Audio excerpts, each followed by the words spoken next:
Shalom, shalom à tous et à toutes dans le nom de notre Seigneur Jésus-Christ. Ici c'est le berger James, très ravi, très content de partager avec vous un message de la part de notre Seigneur Jésus-Christ. J'ai intitulé ce message-là, la chute de Dieu.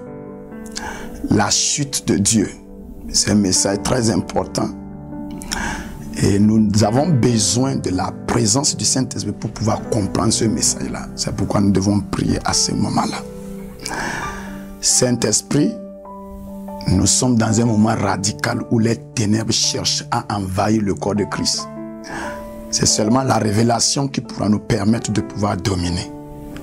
Nous demandons de ta part de nous donner des cœurs disposés à pouvoir recevoir ces révélations. Parfois, tes révélations nous dépassent et nous les prenons pour des choses sataniques. Mais nous savons que quand ta présence est avec nous, tout ce qui dépasse notre entendement, nous pouvons l'accepter. Au nom de Jésus-Christ, nous avons prié. Amen. Nous savons que tout ce que Dieu fait est en relation avec l'homme. Quand il a créé le ciel et la terre, ce n'était pas pour qu'il puisse être un Dieu de créature. C'était tout simplement parce qu'il avait une idée pour l'homme. Vous allez voir que Dieu n'est jamais descendu à Sodome et à Gomorrhe pour détruire Sodome et Gomorrhe parce qu'il était Dieu. Mais il est descendu tout simplement parce que l'homme avait posé un acte. Ce que Dieu a décidé de faire lors du délit, c'était à cause de ce que l'homme a fait. Alors si parfois nous voulons comprendre vraiment ce que Dieu fait, il suffit seulement de regarder l'homme. Il y a un lien très intrinsèque entre ce que Dieu fait et ce que l'homme aussi fait. Alors, à ce moment donné, nous comprenons directement que il y a certaines choses que Dieu a fait tout simplement pas pour lui-même, mais pour l'homme. Quand nous parlons de Dieu a chuté, religieusement, ça sonne autrement dans nos oreilles.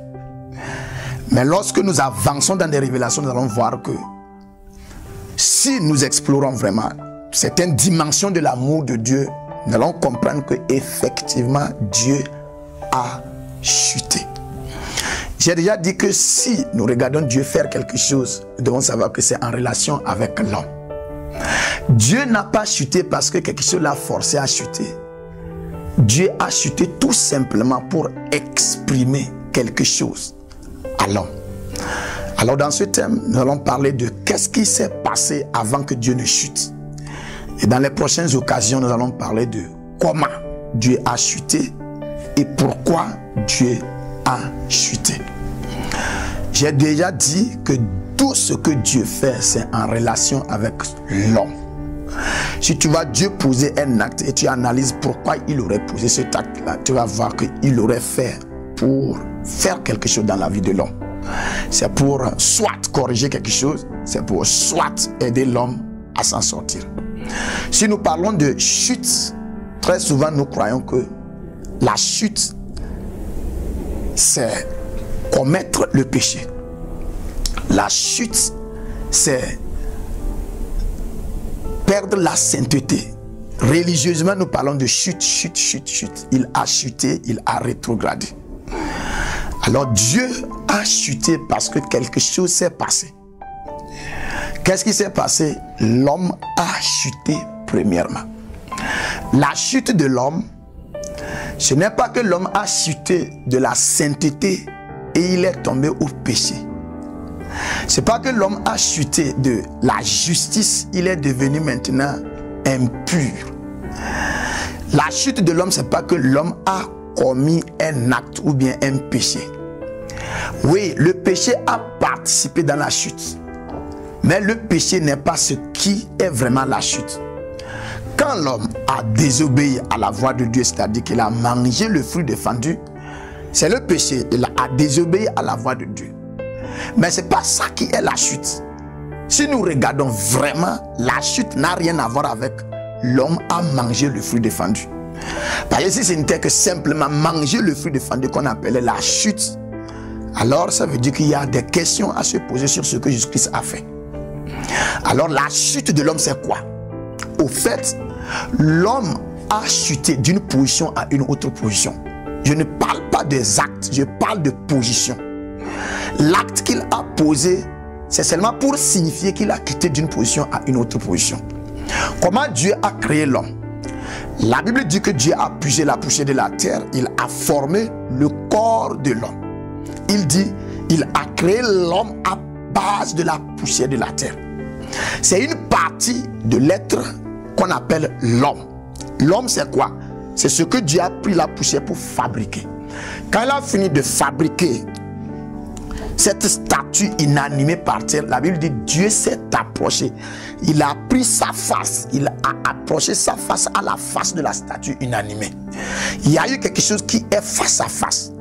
Alors quand la face de Dieu s'est approchée à la face de l'homme, Dieu alors a insufflé dans les narines de l'homme qui était inanimé par terre une partie de lui. C'est-à-dire Dieu a pugé Dieu et a mis ça dans cette terre. La Bible dit que puis l'homme est devenu un être vivant. L'homme n'est pas un être vivant, l'homme est devenu un être vivant. L'homme est quoi? L'homme est la poussière que Dieu a pugé fabriquer le corps. Alors, la vraie personne, ce n'est pas être vivant. La vraie personne, ce n'est pas la poussière. C'est-à-dire l'homme, la vraie personne, c'est ce qui est sorti de Dieu, c'est rentré dans la poussière. C'est ça qui est la vraie personne et c'était Dieu. L'homme, en quelque sorte, était Dieu sur la terre. Autrement dit, Dieu a créé les cieux et la terre et lui, il a choisi de régner dans le ciel. Alors, il a délégué une partie de lui qui est Dieu aussi de régner sur la terre. Dieu règne dans le règne spirituel et l'homme, en tant que Dieu physique, règne dans le règne physique. Alors, c'est cette dimension-là qui faisait que de temps en temps, Dieu descendait et marchait avec l'homme. Dieu ne descendait pas marcher avec la terre, ni l'être vivant. Dieu descendait marcher avec Dieu, qu'il a pris, qu'il a relâché de lui-même et mettre dans l'homme. En quelque sorte, c'est ça qui est la ressemblance de Dieu. Parce qu'on dit, Dieu a créé l'homme à son image selon sa ressemblance. L'image, c'est ce qu'on voit. La ressemblance, c'est le caractère et c'est la manifestation. Alors, la ressemblance, c'est divin. C'est la partie de Dieu qui est rentrée dans l'homme qu'on appelle la ressemblance de Dieu. Alors cette ressemblance est censée conduire le corps, c'est-à-dire que l'homme a commencé par refléter et manifester la divinité. Alors quand Satan a vu que Dieu s'est limité maintenant sur la terre en rentrant dans un corps, dans une terre, Satan a eu l'opportunité et l'audacité de s'approcher de Dieu qui est sur la terre. L'objectif de Satan, ce n'était pas qu'il mange le fruit. Et je voudrais que tu comprennes bien que dans le plan de Dieu, l'homme allait un jour manger ce fruit défendu là. Le problème, c'est que l'homme a mangé ça, pas par le décret de Dieu, mais par le décret de Satan. Et numéro 2, l'homme a mangé ça au moment où ce n'était pas encore prêt pour lui de manger. Il a prématurément mangé l'arbre de la connaissance du bien et du mal. Si l'homme patientait et qu'il grandissait, qu'il transportait l'image de Dieu, c'est-à-dire la ressemblance de Dieu qui est dans l'homme, transporter l'image de Dieu à devenir Dieu complet, le moment qu'il va manger ça, il n'y en aura pas de problème. Parce que la preuve, Dieu a dit dans Genèse chapitre 3 verset 22, maintenant que l'homme est devenu comme l'un parmi nous en ce qui concerne la connaissance du bien et du mal. Ça veut dire que Dieu connaît cette connaissance-là, Dieu a cette connaissance-là. Et Dieu voulait que l'homme ait ça à un moment spécifique. Alors qu'est-ce qui a amené Satan dans le jardin d'Éden? C'est que Satan veut maintenant que l'homme ou l'ordre qui était, c'est-à-dire que la ressemblance de Dieu conduire l'image de Dieu. Satan a voulu plutôt que l'image de Dieu conduise la ressemblance de Dieu. La chute. C'est ce qui a été très grave ça. La Bible dit lorsque Adam et Ève ont mangé le fruit que Dieu leur avait interdit, leurs yeux sont ouverts. Est-ce qu'ils étaient aveugles avant? Non. Comment ils voyaient? Ils voyaient divinement. Mais lorsqu'ils ont mangé ce fruit-là, ils ont commencé par voir humainement. L'humanité est activée. L'homme, Adam a chuté de la divinité à l'humanité. La chute, c'est de la divinité à l'humanité. Il a cessé d'être divin. Il a commencé par être humain. Ne croyez pas que l'humanité, c'est une bonne chose. La preuve, quand tu lis la Bible, tu verras que dans Hébreux chapitre 2, verset 14, on dit puisque les enfants ont participé au sang et à la chair, de la même manière, Dieu a participé au sang et à la chair en vue de sauver les enfants. Donc la participation du sang et à la chair, c'est une chute. Quand nous regardons dans Philippiens chapitre 2, à commencer verset 5, 6, 7 Vous allez voir que Jésus-Christ était dans la forme de Dieu au ciel. Mais il a décidé de se dépouiller de cette divinité pour devenir quoi? Homme. Autrement dit, lorsque l'homme de Dieu chute, il devient homme. La chute de Dieu, Dieu chute pour devenir homme. Dieu ne chute pas pour devenir un Dieu pécheur, non.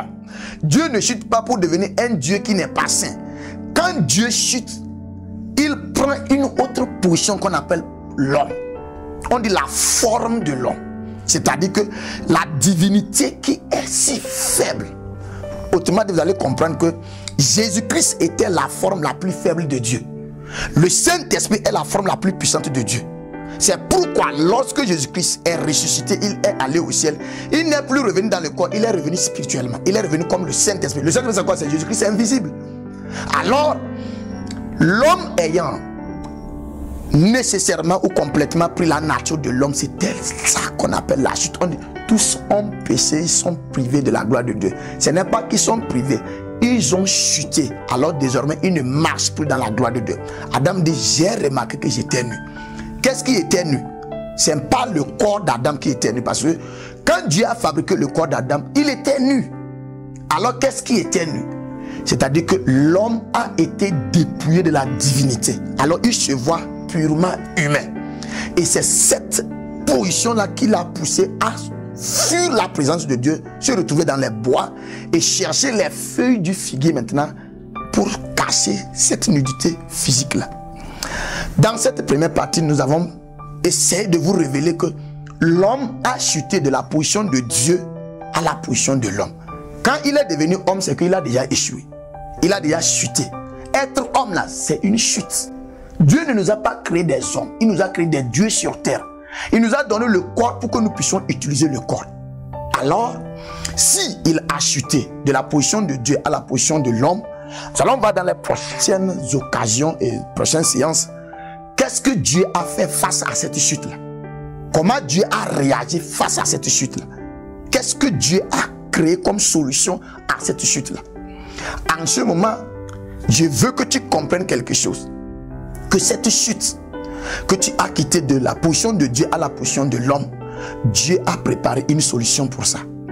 Et dans les prochaines séances, nous allons toucher cette solution-là et tu verras que ça sera maintenant possible pour toi de quitter de la position de l'homme et retourner à la position de Dieu. Et c'est dans cette position-là que nous allons marcher dans la gloire. Tu es richement béni par ce message. Que le Saint-Esprit reste toujours avec toi et continue à t'édifier sur ce message-là. Shalom.